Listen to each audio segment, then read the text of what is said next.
दोस्तों, जय माता दी। मेरा और मेरे एस म्यूजिकल ग्रुप में आप सभी का बहुत बहुत स्वागत है।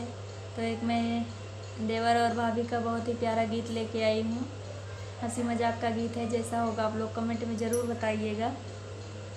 देवरा पकड़ा जिन कलाई जो भलाई चाहना, देवरा पकड़ा जिन कलाई जो भलाई चाहना, जो भलाई चाहना हो, जो भलाई चाहना, जो भलाई चाहना हो, जो भलाई चाहना, देवरा पकड़ा जिन कलाई जो भलाई चाहना।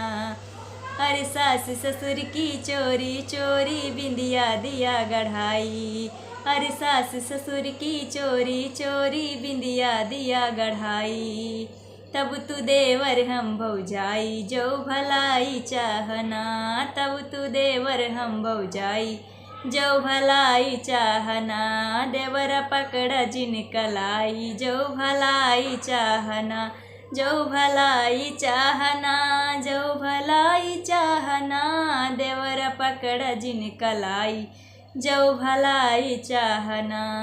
अरे सास ससुर की चोरी चोरी हरवा दिया गढ़ाई, अरे सास ससुर की चोरी चोरी हरवा दिया गढ़ाई, तब तू देवर हम भौजाई जो भलाई चाहना, तब तू देवर हम भौजाई जो भलाई चाहना, जो भलाई चाहना, जो भलाई चाहना, देवर पकड़ा जिन कलाई जो भलाई चाहना।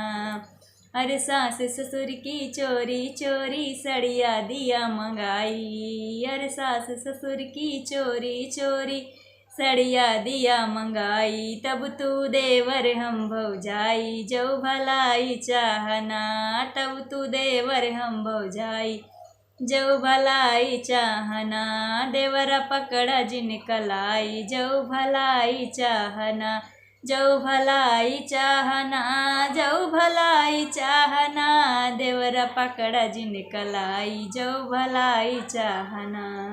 अरे सास ससुर की चोरी चोरी पहला दिया गढ़ाई, अरे सास ससुर की चोरी चोरी पहला दिया गढ़ाई, तब तू देवर हम भौजाई जो भलाई चाहना, तब तू देवर हम भौजाई जो भलाई चाहना, देवर पकड़ा जिन कलाई जो भलाई चाहना, जो भलाई चाहना, जो भलाई चाहना, देवर पकड़ जिन कलाई जो भलाई चाहना, देवर पकड़ जिन कलाई जो भलाई चाहना।